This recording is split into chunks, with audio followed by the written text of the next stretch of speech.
October 19, 2025.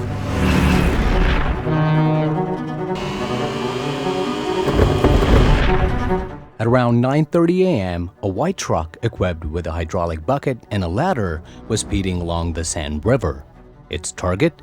The famous Louvre Museum in Paris, one of the most secure facilities ranking among the top 5 museums globally for its security.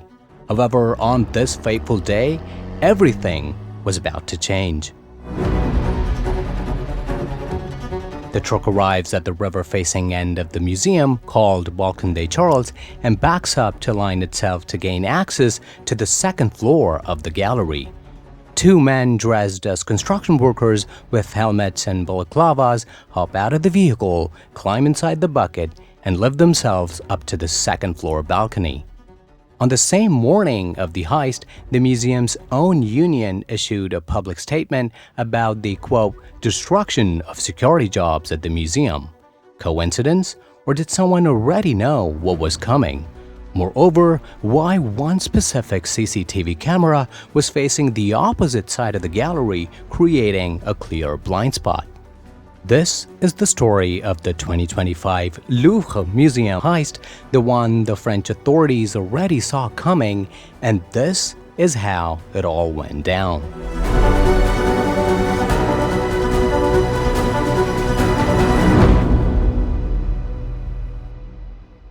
On October 19, 2025, at around 9 a.m., at the Rue Napoleon courtyard, the guards were taking possessions and the museum was about to be opened for the tourists.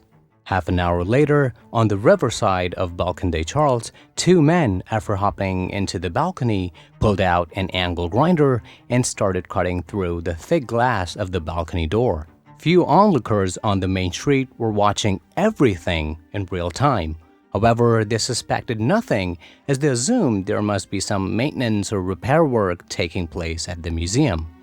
And because these men were dressed as construction workers, no one even had a sliver of doubt that in fact they were a highly professional gang of robbers who were about to steal millions of dollars worth of French history.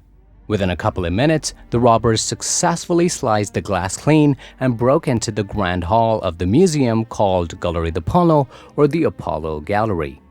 In the security room, the alarms started blaring and they started looking through all the live feed of all the monitors they were equipped with, but couldn't find anything suspicious because of the crowd already moving in through various sections of the museum, including Galerie d'Apollo, so it was very difficult for them to pinpoint any suspects that stood out like a sore thumb. Moments later, at around 9:32 a.m., the robbers started approaching the center of the hallway. The Apollo Gallery was so grand, with its walls wrapped up in gold, shimmering with the morning light raking in through the windows. It was easy for anyone to get overwhelmingly distracted and at the same time drown in its grand beauty. However, the robbers were absolutely focused. They knew what they came for and headed directly in that direction. They moved fast towards the glass display cases in the center of the hallway that held the French crown jewels, which belonged to Empress Eugenie, wife of Napoleon III, Marie Therese, Marie Emily, and members of the Bourbon and Orleans family. The robbers pulled out their angle grinder again and started cutting the glass panes in the hopes of getting access to the invaluable jewels. Few tourists who were already in the gallery were taken aback by the sudden commotion taking place right in front of their eyes, and before they could make sense of the fact that an actual heist was taking place at the museum, they were even more confused about the fact that why maintenance workers were doing their job in the middle of an open museum. Shouldn't the gallery be temporarily closed for renovations? They took out their phones and started recording this bizarre incident. A couple of minutes later, 2 security guards rushed through the gallery to take a closer look at what was really going on and why the security alarms went off. They see 2 men dressed as construction workers, one desperately bumping his arm into the glass case after failing to cut through it using the grinder, and the other brandishing a blowtorch, moving towards the guards and ordering them to stay back. The guards of the Louvre Museum easily surrendered to their order and asked everyone to evacuate the gallery. The robbers finally break through the thick glass panes, pick up all the jewels, put in their bags, and start heading back the same way they came from. However, the million-dollar question was, if the Louvre Museum globally ranked so high in its fortress-like security, how could a bunch of men easily break in through a glass window and get their hands on millions of dollars worth of jewels within minutes? Robbery at the Louvre Museum was not something new. It had seen it all before. Over a century ago, in 1911, the museum woke up to its greatest humiliation. The Mona Lisa was gone. Stolen not by a criminal syndicate, but by a former museum worker named Vincenzo Peruggia, who simply hid inside the museum overnight and walked out with the painting hidden under his coat. For a better part of 2 years, no one knew where the Mona Lisa painting was until one day Vincenzo tried to sell it to a local art dealer in Florence, Italy, and that's when he was caught and the Mona Lisa returned back to the Louvre Museum. That theft exposed how fragile the security of the world's most famous museum truly was. And despite countless upgrades, the curse lingered. In 1998, another painting worth $1.3 million was stolen right from under the guards' noses. Now, decades later, as sparks flew on the Balkan Day Charles, the same complacency and the same curse returned. But the real curse wasn't supernatural, it was systemic. For years, the Louvre had been quietly cutting costs while visitor numbers kept climbing past 10 million a year.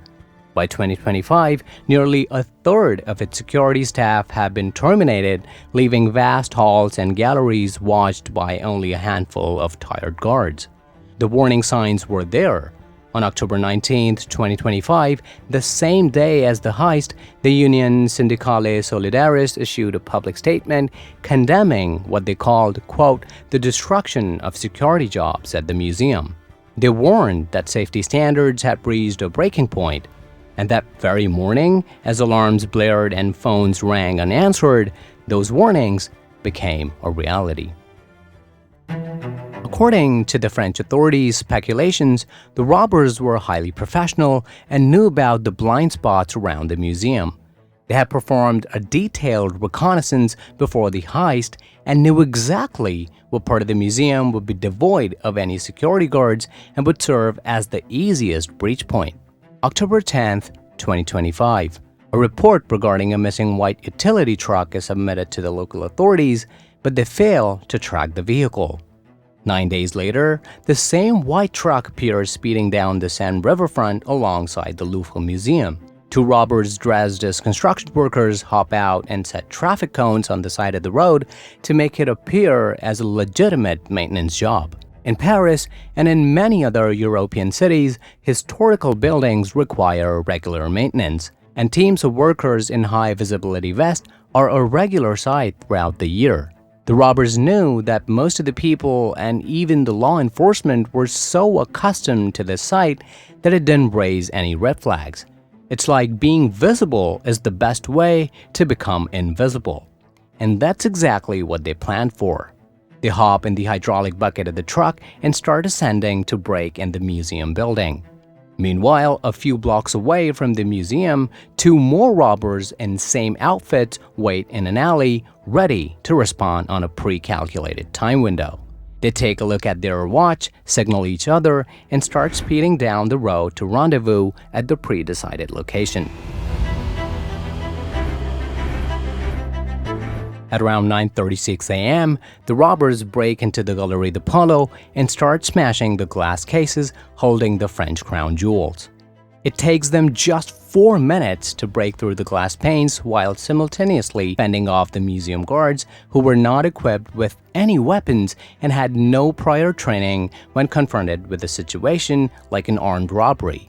But the most interesting part of this heist was the robbers knew they would need a firearm to hold back the guards. It's like they had an insider tip that these guards could be easily intimidated. And that's exactly what happened. The guards surrendered easily, backed up, and focused on the task of public safety and evacuation.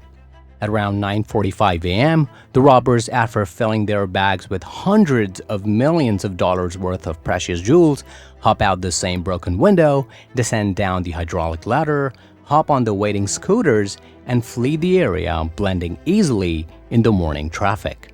At the security room, as the sirens from every corner start blaring and as they watch people running out the hallway, other guards start approaching the gallery to handle the situation.